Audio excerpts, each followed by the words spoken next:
நரசிபுரம் பகுதியில் காட்டு யானையால் தாக்கப்பட்டு உயிரிழந்த செல்வி என்ற பெண்ணின் குடும்பத்திற்கு தமிழக அரசின் நிவாரண நிதி 10 லட்சம் ரூபாயை பொள்ளாச்சி நாடாளுமன்ற உறுப்பினர் ஈஸ்வரசாமி மற்றும் போடுவாம்பட்டி வன அலுவலர் ஜெயராஜ் ஆகியோர் வழங்கினர். பின்னர் செய்தியாளர்களுக்கு பேட்டியளித்த பொள்ளாச்சி நாடாளுமன்ற உறுப்பினர் ஈஸ்வரசாமி கூறுகையில், யானை தாக்கி நடக்கும் உயிரிழப்பு இந்த ஆண்டு குறைந்து உள்ளது என்றும், கொரோனா முதல் ஆட்சி பொறுப்பேற்ற 4.5 ஆண்டுகளில் முதலமைச்சர் மு.க.ஸ்டாலின் அதிக பயணம் மேற்கொண்டது கோவைக்கு தான் எனவும் பெருமிதம் தெரிவித்தார்.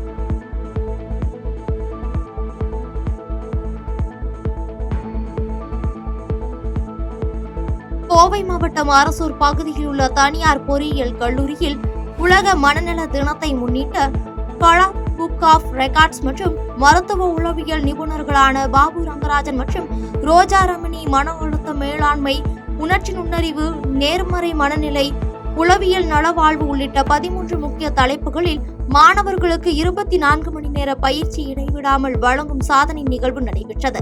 இதுகுறித்து பேசிய மனநல மருத்துவர் பாபு ரங்கராஜன், நீட் உள்ளிட்ட தேர்வுகளில் மாணவர்கள் மனம் தளராமல் அவற்றை எதிர்கொள்வதற்கான திறனை ஏற்றுக்கொள்ள வேண்டும் எனவும், அதற்காக மாநில அரசு இதுபோன்ற மனநல பயிற்சி முகாம்களை நடத்துகிறது என தெரிவித்தார்.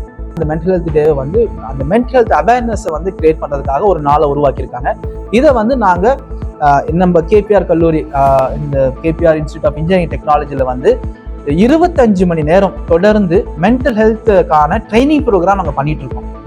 இன்னைக்கு நிறைய குழந்தைகள் எக்ஸாம்னா பயந்துக்கிறாங்க, நிறைய குழந்தைங்க ரொம்ப டிஸ்ட்ராக்டடா இருக்காங்க. அதெல்லாம் இல்லாம எப்படி தன்னம்பிக்கையோட கான்ஃபிடென்ட்டோட நம்ம அடுத்த லெவல் போகணும் அப்படிங்கிறதுக்கான ஒரு பயிற்சி பட்டறை நாங்க நடத்திட்டு இருக்கோம்.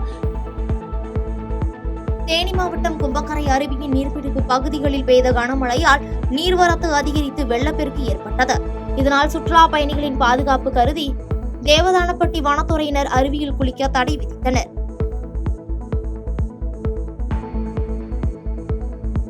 தேனி மாவட்டம் கம்பத்தில் சாலையில் உள்ள பள்ளங்களை சரி செய்ய கோரி மழைநீர் தேங்கிய பள்ளத்தில் வாழை மரம் நடும் போராட்டத்தில் மார்க்சிஸ்ட் கம்யூனிஸ்ட் கட்சியை சார்ந்தவர்கள் ஈடுபட்டனர். மேலும் மாவட்ட நிர்வாகம் இதில் தலையிட்டு உரிய தீர்வு எடுக்க வேண்டும் என போராட்டக்காரர்கள் வலியுறுத்திய நிலையில், அதனைத் தொடர்ந்து காவல்துறையினர் மற்றும் சம்பந்தப்பட்ட துறை அதிகாரிகள் போராட்டத்தில் ஈடுபட்டவர்களிடம் பேச்சுவார்த்தையில் ஈடுபட்டனர்.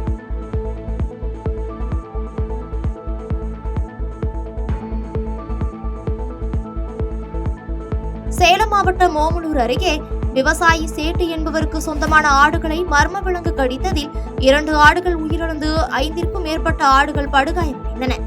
இச்சம்பவம் அப்பகுதியில் பெரும் பரபரப்பை ஏற்படுத்தியுள்ள நிலையில், தகவலின் பேரில் அங்கு வந்த மாட்டியாம்பட்டி கால்நடை மருத்துவர் பிரேத பரிசோதனை செய்து ஓநாய், செந்நாய் வகை விலங்கு கடித்திருக்கலாம் என தெரிவித்தனர்.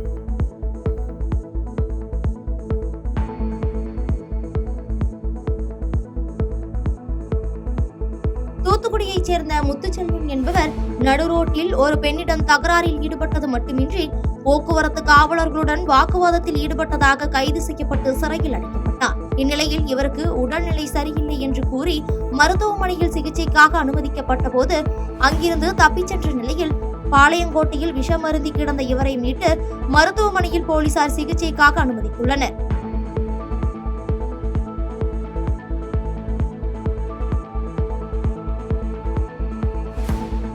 விழுப்புரத்தில் உள்ள ஐஜேகே அலுவலகத்தில் இந்திய ஜனநாயக கட்சியின் துணை பொதுச் செயலாளர், பார்வக்குள முன்னேற்ற சங்க மாநில பொருளாளர் செந்தில்குமாருக்கு மாவட்ட நிர்வாகிகள் துணை பொதுச் செயலாளர் பதிவு வழங்கப்பட்டதை தொடர்ந்து நேரில் சந்தித்து சால்வை அணிவித்து வாழ்த்து தெரிவித்தனர். அதனைத் தொடர்ந்து திருக்கோவிலூர் சட்டமன்ற தொகுதியான மாவட்ட தலைவர் பதவிக்கான விருப்ப மனுவினை காமராஜ் மற்றும் மாவட்ட செயலாளர் பதவிக்கான விருப்ப மனுவினை ராஜேஷ்குமார், மாவட்ட வழக்கறிஞர் அணி தலைவர் பதவிக்கு சரவணன், பார்வக்குள முன்னேற்ற சங்க இளைஞர் அணி மாநில துணை செயலாளர் பதவிக்கு வினோத்குமார் ஆகியோர் விருப்ப மனுவினை வழங்கினர்.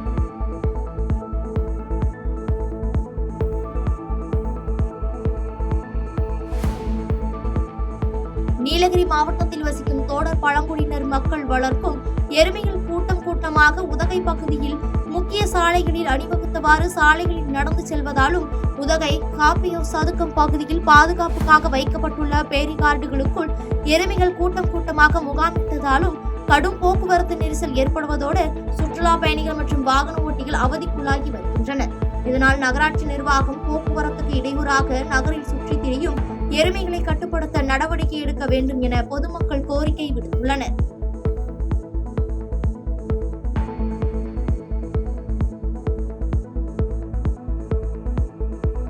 ஆந்திர மாநில களவகுண்டா அணையின் நீர்பிடிப்பு பகுதியில் பெய்து வரும் கனமழையின் காரணமாக அணையில் இருந்து முதற்கட்டமாக நீர் 11,000 கன அடியாக இன்று காலை தண்ணீரின் அளவு உயர்த்தப்பட்டதால் பொன்னை ஆற்றில் வரும் நீரின் அளவானது அதிகரித்தது.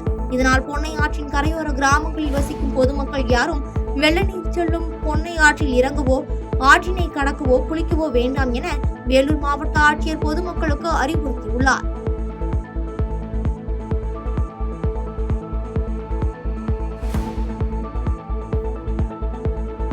நாமக்கல் மாவட்டம் ராசிபுரத்தில் கஞ்சா போதையில் இருந்த இளைஞர்கள் அரசு பேருந்து ஓட்டுநரை சரமாரியாக தாக்கிவிட்டு தப்பி ஓடிய வீடியோ சமூக வலைதளங்களில் வெளியாகி அதிர்ச்சியை ஏற்படுத்தியுள்ளது. மேலும் காயமடைந்த ஓட்டுநர் தமிழ்செல்வன் மருத்துவமனையில் சிகிச்சைக்காக அனுமதிக்கப்பட்டுள்ள நிலையில் இளைஞர்கள் தாக்கும் பொழுது ஒருவர் கூட வந்து தடுக்கவில்லை என பாதிக்கப்பட்ட பேருந்து நடத்துனர் சக்திவேல் வேதனை தெரிவித்துள்ளார். கொச்ச வார்த்தை, கொஞ்ச நெஞ்ச வார்த்தை கிடையாது, கொச்ச வார்த்தை அடிச்சுட்டு போயிட்டானுங்க. மறுபடியும் ரிட்டர்ன் வந்து மறுபடியும் அந்த தம்பியை வந்து அடி அடிக்கிறானுங்க. ஒருத்தன் வந்து கேட்கறது ஆளு கிடையாது. எத்தனை பேர் சேர்ந்துருச்சு? 2 பேர். ஒருத்தன் வந்து கேட்கறது ஆளு கிடையாது. விருதுநகர் மாவட்டம் சாத்தூரில் பிரதான சாலையோரம் நிறுத்தி வைக்கப்பட்டிருந்த காரில் பாம்பு புகுந்ததால் அங்கு சிறிது நேரம் பரபரப்பு ஏற்பட்டது. இதனையடுத்து தகவலின் பேரில் சம்பவ இடத்திற்கு வந்த சாத்தூர் தீயணைப்பு துறையினர் காருக்குள் இருந்த பாம்பை லாவகமாக பிடித்தனர்.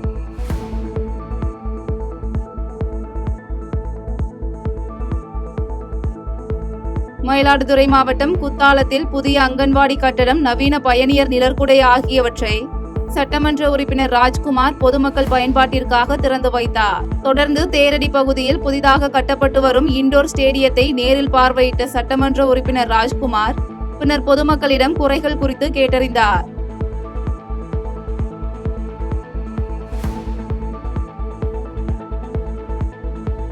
தருமபுரி மாவட்டம் ஒகேனக்கல் காவிரி ஆற்றில் நீர்வரத்து வினாடிக்கு 65,000 கன அடியாக அதிகரித்துள்ளது. மேலும் நீர்பிடிப்பு பகுதிகளில் பெய்து வரும் மழை காரணமாக ஒகேனக்கல் காவிரி ஆற்றில் தொடர்ந்து நீர்வரத்து அதிகரித்து வருவதால் பரிசல் இயக்குதல் மற்றும் ஆற்றை கடக்க தடை விதிக்கப்பட்டுள்ளது.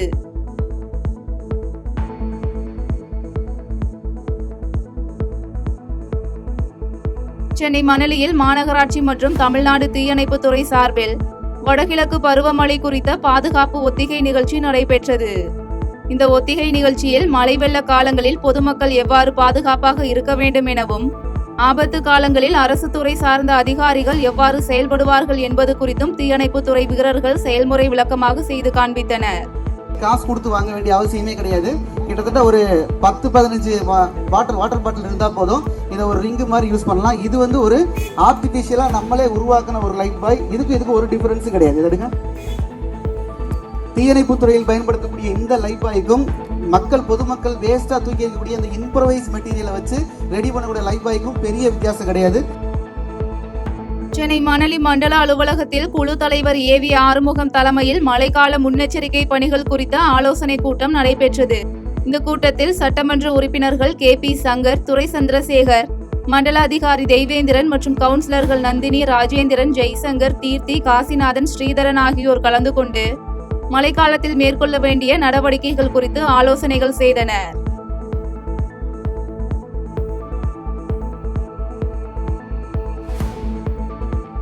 கடலூர் மாவட்டம் குறிஞ்சிப்பாடி அதிமுக மேற்கு ஒன்றியத்தில் புரட்சி தலைவி அம்மா பேரவை சார்பில் சாதனை விளக்க பிரசுரம் வழங்கப்பட்டது.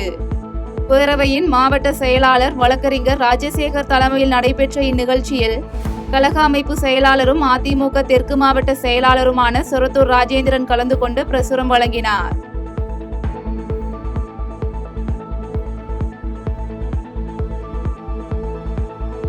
தூத்துக்குடி மாவட்டம் கோவில்பட்டியில் தமிழ்நாடு நெடுஞ்சாலைத்துறை சாலை பணியாளர் சங்கம் சார்பில் கண், காது, வாயை பொத்தி மௌன புரட்சி ஆர்ப்பாட்டம் நடைபெற்றது.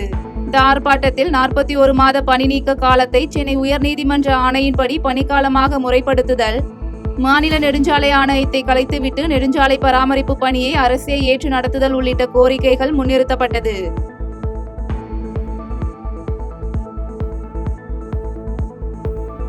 செய்திகளை உடனுக்குடன் தெரிந்து கொள்ள கீழ்கண்ட கேபிள் மற்றும் DTH நெட்வொர்க்குகளில் எம்நாடு செய்தி தொலைக்காட்சியை காணுங்கள்.